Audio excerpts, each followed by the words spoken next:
Mr. Taunton, can you verify that you can hear us?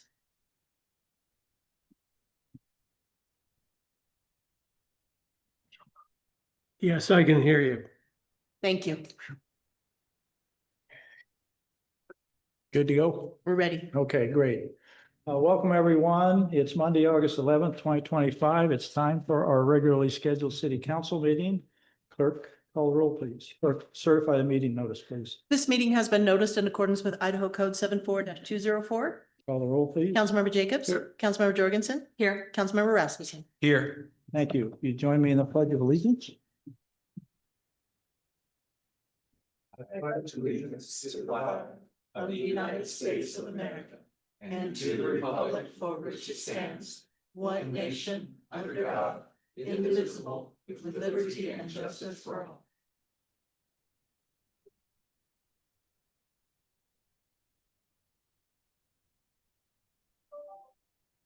Next item is changes to the agenda. Council, I have two changes. One would be to move items F2, F3, and F4 into the consent agenda and remove item 1 in the consent agenda because we need to vote on it separately.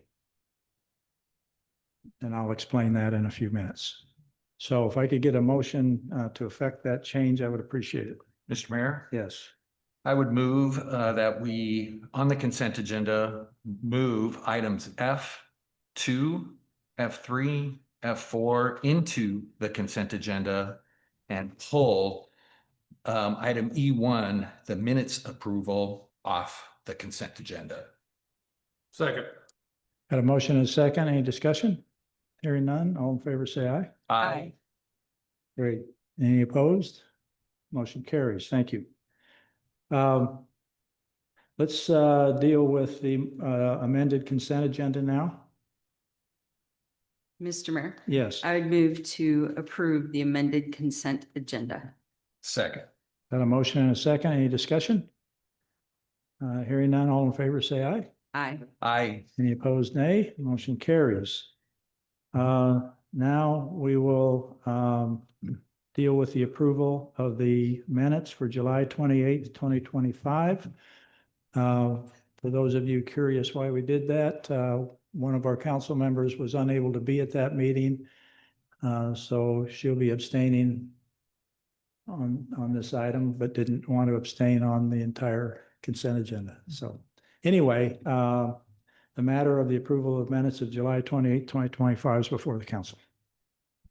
Mr. Mayor, I would Yes. move that we approve the amended consent agenda. Second. No, we're dealing with the minutes. we're dealing The minutes, just sorry. yeah, the minutes of July 20. My mistake, my Nope, mistake. that's all right. Mr. Mayor, I move that we approve item E1, which is the approval of the minutes from our last meeting. Okay. Got a motion and a second. Any discussion? Mr. Mayor, Yes. I appreciate your forgiving nature and your willingness to move that to a separate vote. I appreciate it. Okay. With that, all in favor? Aye. Those I would opposed? abstain. I'm sorry, abstentions? Abstain. Okay, let the record reflect Councilmember Jorgensen abstained because she wasn't present at the meeting. We'll move now down to item G1. No, we aren't. We'll move down to item F1. See why I'm retiring? Okay. We'll move to item F1. This is a request for reconsideration on the 35-foot height limit decision on SUV 2025-0002. Mr. Bolt, would you like to address the council regarding this item? Okay. Put on objection, the SAP, the map from the SAP development agreement. Exhibit A2, page 9. Just a minute, perhaps. Just a minute, we're getting somebody to. Yes. And while she's doing that, Have the council members been able? I've got to have everything you say on the record, so let her get there and then I can get you to the microphone. Okay. Identify yourself and then we'll have it all on the record. So give us just a second.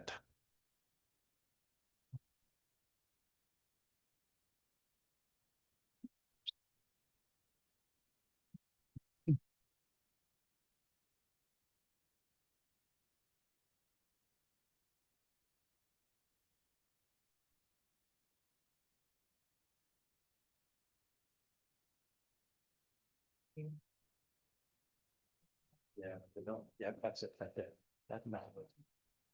Yeah, that's good. Or do you have the one that's highlighted? Is that farther down here?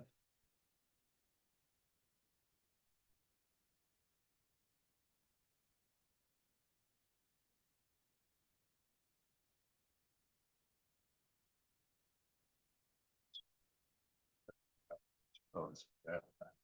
Look at this stuff every day. Yeah.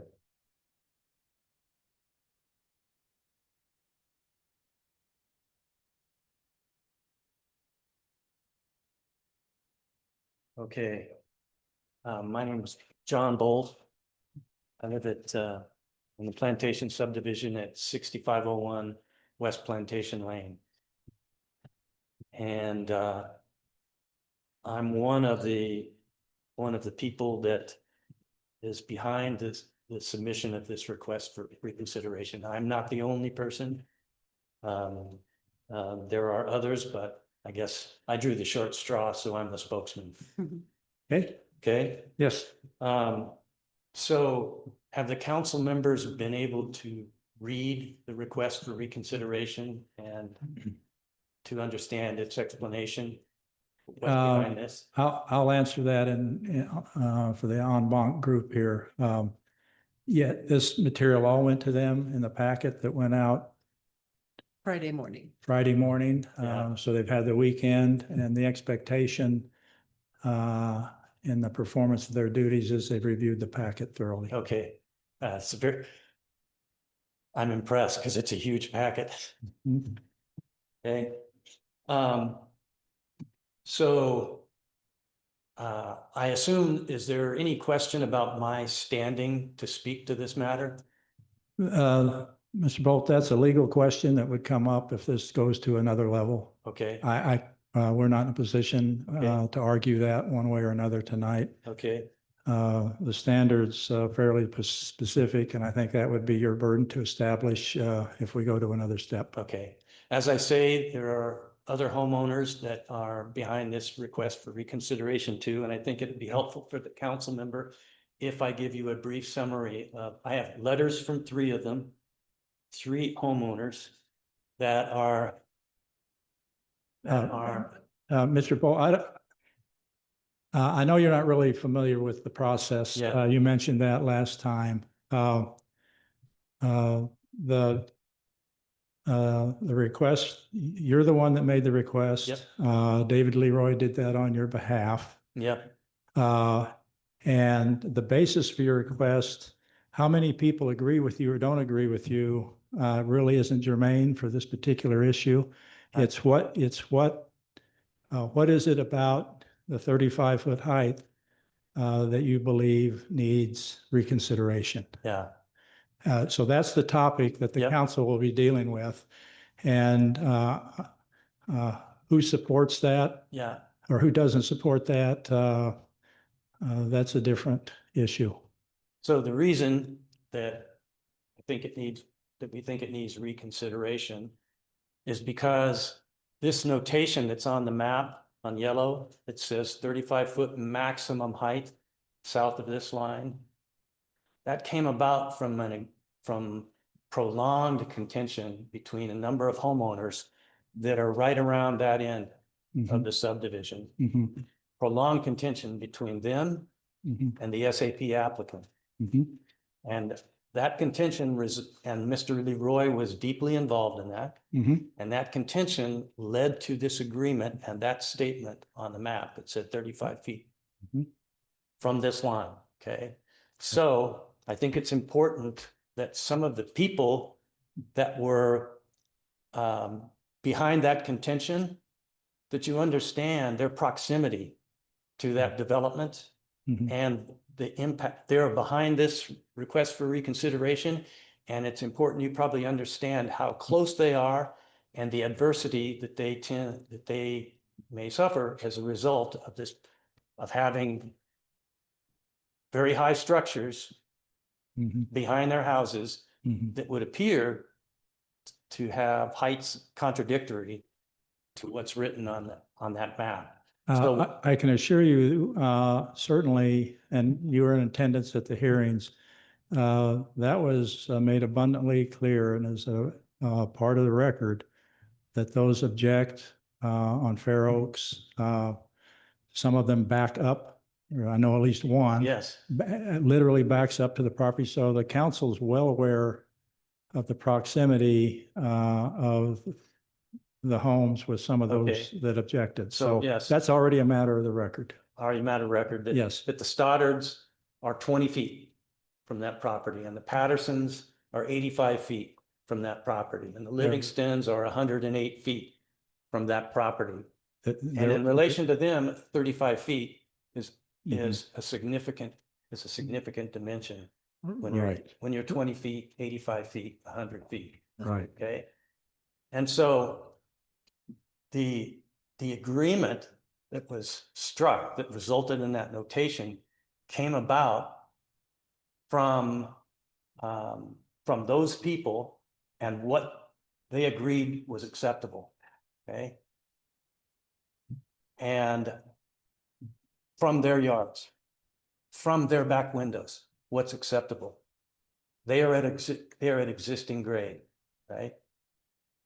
And so in the previous council meeting, there was a lot of dialogue to examine code, passages of code, what seems to apply. And I would just, well, a couple of points. First off, that line says 35-foot maximum height. It does not say 35-foot building height, okay?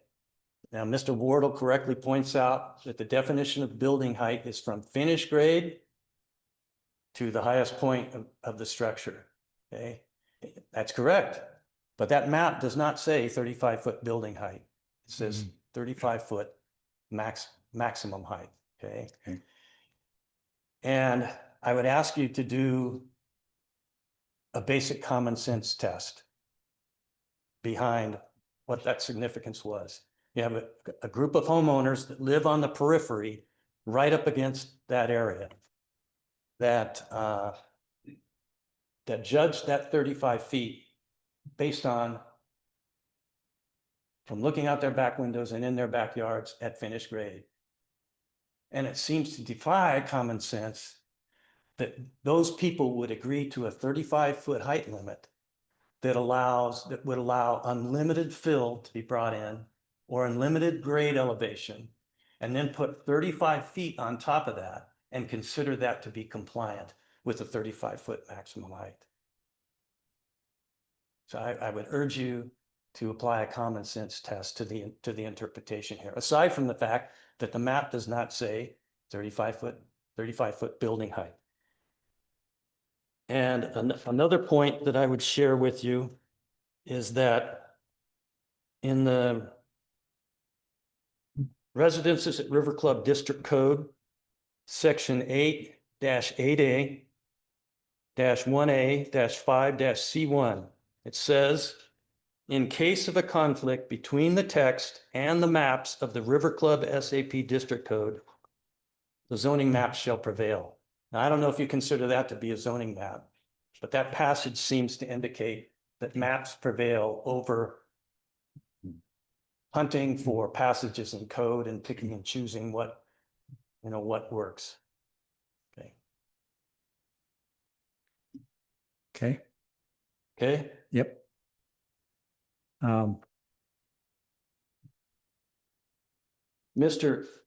If Mr. Leroy were here, he would say, remind you that that notation on there and the 35-foot max height from the perspective of the people looking out their window. What's the maximum height they will see? If you raise the grade 3 feet, 4 feet, and then put 35-foot structures, it's not 35 feet maximum height. That's not the maximum height those people will see. And that's what was behind this agreement. Mr. Leroy would remind you that this was a promise. This agreement was a promise from the SAP applicant and the city of Garden City as to what this effect would be on surrounding people. And that promise ought to be respected and honored. Okay? Okay. Thank you. Mr. Worrell, I assume you want to respond?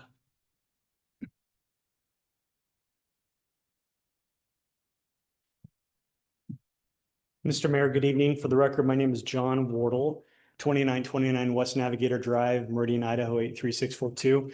This is a letter that I submitted. It's in the packet, but I'll hand it out again. Mr. Mayor, there was a lot of conversations during the SAP process, and there was this map that's put up there. It is part of the record. And it's actually part of the adopted development agreement that was approved by this council. When Mr. Bolt made his presentation, he first presented the information based off of maximum height, but pulled that information from the section of code that relates to fences and walls, not specific to heights of building. He also referenced the Garden City Code, but as you know, there is a code specific to the Residences River Club, which is 8-8A. I won't go through the first part of this letter that I wrote, but the second part of the letter is when you look at either section of code, it talks about how building height is defined. And the code says the vertical distance between measured from the average elevation of the proposed finish grade at the front of the building to the highest point thereof for flat roofs, to the deck of the mansard roofs, and the top of building walls for gable, hip, and gambrel roofs. The other thing that's really important here is the adopted findings that this council approved when the SAP was approved, and also as you adopted the zoning code specific to the SAP, which is found in, it states, and this is on condition 9A, page 25, August 14th, 2023, where it states building height is defined by the adopted code. And this is what's in the recorded findings in the development agreement. Required revision to the conceptual master plan shall include A, the height as defined by the adopted code of the area of the East Subdistrict identified in the image referred to as Exhibit A, which is that exhibit right there, of the applicant's rebuttal presentation on June 26, 2023. Hearing shall be limited to a maximum of 35 feet.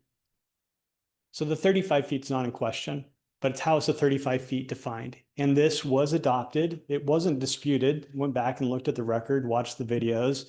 I know that, there was this conversation about negotiated. If I'm not mistaken, it was to the very fight at the very end of the previous applicants where they put this out there and they drew the line.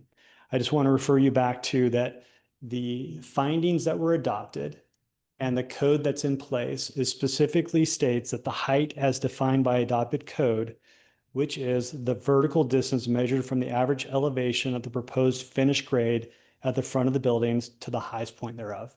So I know that Mr. Bolt is asking for your reconsideration, but based on what is adopted in the development agreement, in the signed findings, and in the code that the city has adopted and codified for the River Club, it's very clear as to what that measurement is. And it is as defined by code. So we request that you not reconsider this. It's very clear. It's so clear that it was in the adopted and signed findings that the city used as the basis to adopt the code.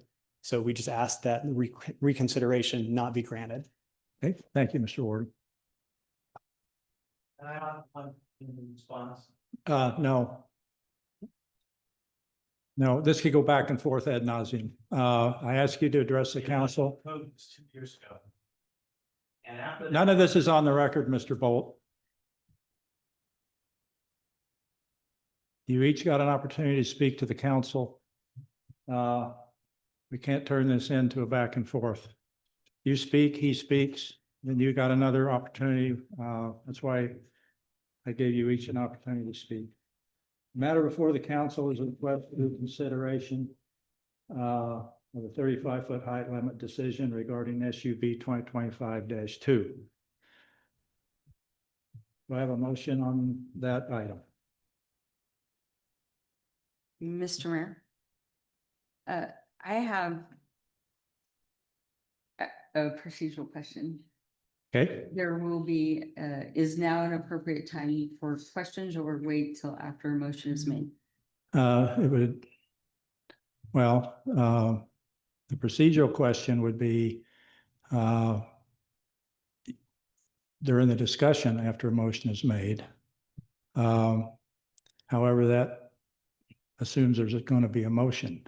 So if there's a motion made to reconsider, that will require a second, and then there'd be a discussion. If I don't get a motion, then the item won't be acted on tonight, and that will trigger a 60-day time frame in which, after which the reconsideration would be deemed denied. Mr. Mayor, Mm-hmm. apologies, but if I Don't apologize. Would a fair motion be to move this item? Could it be moved to a date certain? You can certainly make that motion if you'd like. Mr. Mayor, Mm-hmm. based on certain questions that I have regarding the conflict in code cited in both the from the applicant and the requester for the reconsideration, and some details that I have concerns about regarding the memo from legal counsel. I would like the opportunity to, at minimum, ask for some clarification on what our legal counsel has been able to review and what that analysis looked like. Further, I know that, as mentioned, I wasn't here last week. However, I have followed this application for 2 years. You'll see my name all over it from 2023. So I'm pretty familiar with it and very close to it. I also know that president of the council is close to this, and he was the maker of the motion last in the hearing on July 28th. And I think that his feelings are strong enough that he would likely want to be here for this motion and the vote on a reconsideration. And so based on those factors, I would propose that we move this reconsideration hearing out 2 weeks. Okay. Got a motion to move the this item to the, what date set? August 25th. August 25th meeting. Do I have a second?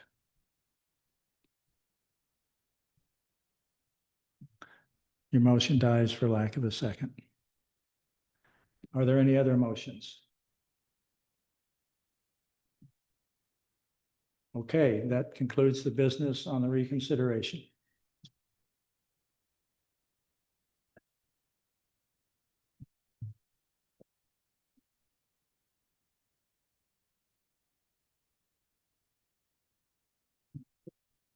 Okay, we'll move now to item G1.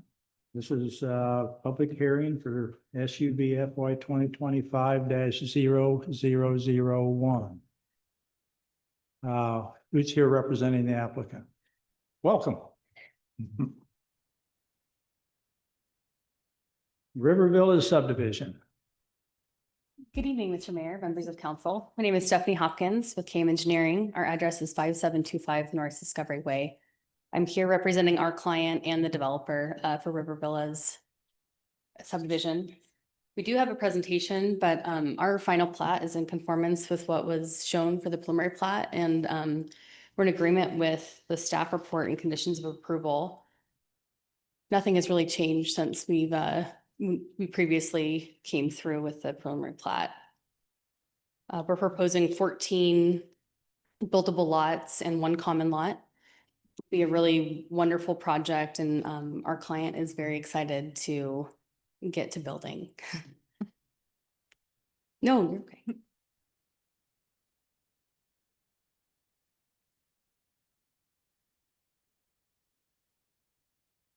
Yeah, it'd be great.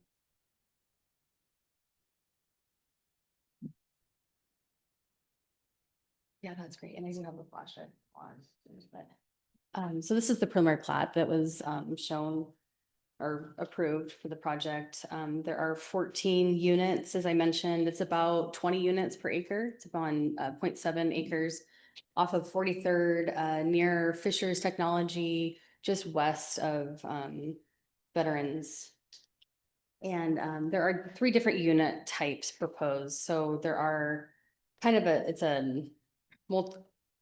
have a 3-bedroom units and 2-bedroom units. Units A are 3-bedroom with 2-car garage, and unit B has a 2-bedroom with 1-car garage. And then we have what's considered a live work unit that will have kind of a work space for folks that live in the same unit. So those are kind of towards 43rd Street here. We have worked with staff a decent amount to comply with design review comments that were received. Those include enhanced landscaping along 43rd Street. We also have included with the terminal view, we've made it so that it's more attractive from 43rd. So it'll be a nice, attractive project from the right of way. And then there are multiple open space areas for residents to enjoy. We have parking located in the northwest part of the site, and then in the center here, so that there are a couple different areas for guests and residents to park. As mentioned, there are garages within each of the units too. So some of them have a 1-car garage and others have 2-car garages. And I do have a presentation if you'd like to see pictures. If not, I'm happy to stand for questions, and the architect is here as well if you have any questions for him. Thank you. Hey, questions? That's what happens when you don't change it from preliminary. Thank you. Okay, thank you. Thanks. You'll have an opportunity to close up after the public hearing portion. Okay. Yes. Ms. Thornborough. Thank you, Mayor and members of the council. I am sharing what was up during Ms. Hawkins' presentations. My apologies for not getting it shared to those who are on Zoom earlier. As Ms. Hawkins' presentation indicated, there have not been any changes to this application. The City Council approved the preliminary plat that was processed as a plan unit development earlier this year in April. And to approve the final plat, there are 6 criteria that are found in Code 85B 3C2, and staff is a recommending person to City Council in this public hearing, and that's whether or not the substantial compliance has been met. And those 6 criteria, in that there really hasn't been changes, are met. They include that there are the same number of lots or fewer, and then some criteria indicating that the open space is the same or greater, including the number of lots. It does allow for some relocation. That the changes are less than 10%, or there have been minor changes caused by the transportation agency. Staff did find that there was nothing that would trigger this would not be in substantial compliance. It's fully in compliance, and that there have been very few changes. We did hear back from four of the stakeholder agencies, Central District Health, DEQ, ITD, and the city engineer. Everybody but the city engineer had very standard comments. The city engineer was not able to review this application at this stage because of some documentation that he needed. However, before he signs the plat, his needs are required to be met.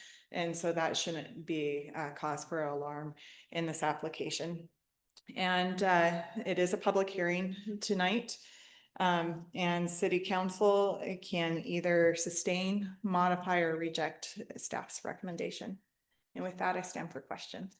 Questions to staff? Thank you. Okay, thank you. With that, I'll open the public hearing for SUB FY 2025-0001. We have no one present that has signed up. Did we miss anybody that's in the room that wanted to speak to this application? Okay. Our technology seems to be working. Is there anyone on Zoom that would like to testify?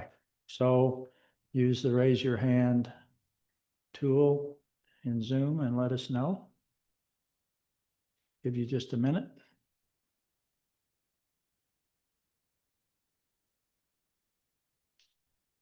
Okay, I don't see anyone. Okay.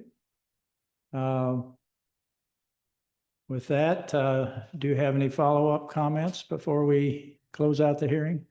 Okay. With that, I'll close the public hearing on SUB FY 2025-0001 and turn it to the council for deliberation and action. Mr. Mayor? Yes. Excuse me. The applicant made this one easy on us, so I'll just go ahead and throw a motion out and see what happens. But I'm excited about the project, so I would move that we sustain staff's recommendation on SUB FY 2025-001, the River Villas subdivision, and note the findings of fact, conclusions of law, and as recommended by this city planning official. And I would second. Got a motion and a second. Any discussion on the motion? Hearing none? Mr. Oh, Mayor? yes. Sorry. Only one comment as a reminder, as construction begins on this project. Fishers does offer the south part of our parking lot for construction workers and strongly urge you to minimize your worker parking along 43rd. Okay. Okay, I'm getting some acknowledgement of that. Okay, perfect. Got a motion and a second. Any further discussion? Hearing none, the clerk call the roll. Councilmember Jacobs? Yes. Councilmember Jorgensen? Yes. Councilmember Rasmussen? Yes. Okay. Thank you. Item G2. Now we're going to lose everybody. This is the $31 million one. Okay. Item G2, this is to consider a motion to approve fiscal year 2026 tentative budget in the total amount for all funds of $31,449,021.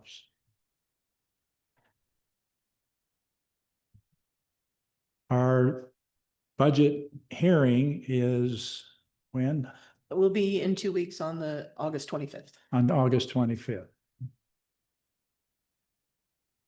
So as a reminder, this is a tentative budget.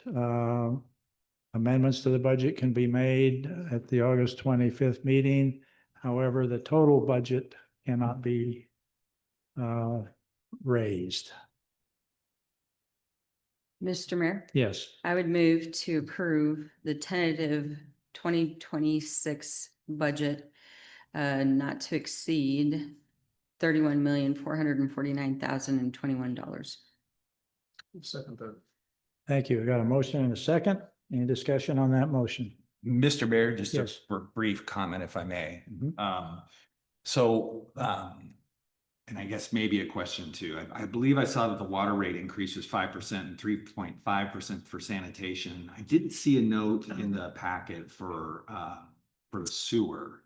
Was that 10? I did the, I wasn't sure if I did that right. Yes, Mr. Mayor, Councilman Rasmussen, I'm sorry, I forgot to show No, the note. it's It is 10%. And this, again, we will look at sewer rates throughout the entire system, both residential and commercial. One of the things we've been working on over the years is kind of balancing that the equity between those charges and making sure that those that are the heavier users of the system are paying a more appropriate Gotcha. share. Okay. So we're drilling down on that a little further, but the overall will be a 10%. Great, thank you. I just wanted to make sure I Thank you. understood that correctly. Thank you. I was also glad to see the updated revenue projections that you sent out. So that's So was I. I just wanted to say I have great appreciation for the mayor's and Treasurer Laggy's and past city council's efforts at strengthening the city's financial position over the years. So I think that's great. But I wouldn't dare criticize any of that effort in the past. But coming into this process this year, I wanted to call out our very large fund balance. I went into this process thinking it was time to make sure we kept up with some greenbelt replacement, and I wanted to see a little more salary adjustment for our great city staff and the police department and their equipment that they may need. But I've become convinced that at best, municipal budgeting in Idaho will be interesting, or at worst, very challenging in the coming years. So now I support maintaining that large fund balance, at least until we can clearly identify some of the trends that are coming our way over the next couple of years. And again, I just saying again, I appreciate the mayor's efforts and your efforts to do all this work. So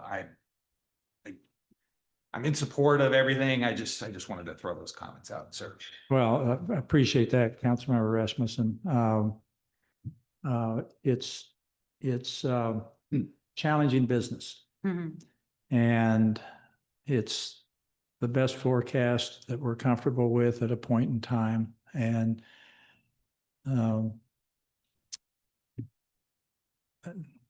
that's what it is. So it would help if somebody would tell me what the Fed rate was going to be. But we don't know that. So anyway, any further discussion on the motion? Okay, hearing none, the clerk call the roll. Councilmember Jorgensen? Yes. Councilmember Rasmussen? Yes. Councilmember Jacobs? Yes. Thank you. Motion carries. Next item G3, Resolution 1212-25, establishing an ad hoc committee to assist with Garden City Master Streets Plan through the Thriving Communities Program. And thank you, Mayor and members of the council.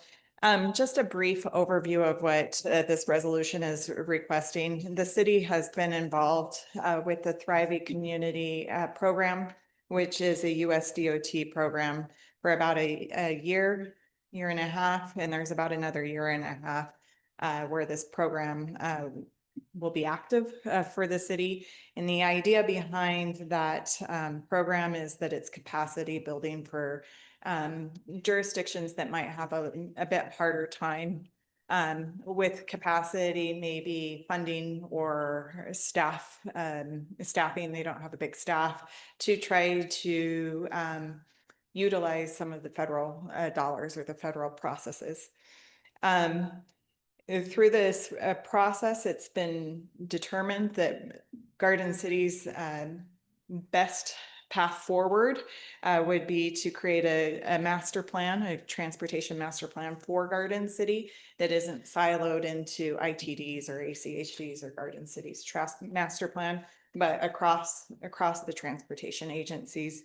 And the intent would be to strengthen the partnerships and visions for transportation work that would occur in the city. So how do the numbered streets interface with Chinden is a really good example where sometimes the planning documents that are in effect right now don't really answer those questions. And to develop the master plan, there would be a steering committee suggested to be the group that's been really working on the Thriving Community work to date, and that is the Thriving Community USDOT representatives, Garden City Development Services, Compass, ACHD, and VRT. But then also really work with some some partner agencies, including Boise, ITD, and Ada County. And then have another tier, which would be a consulting group.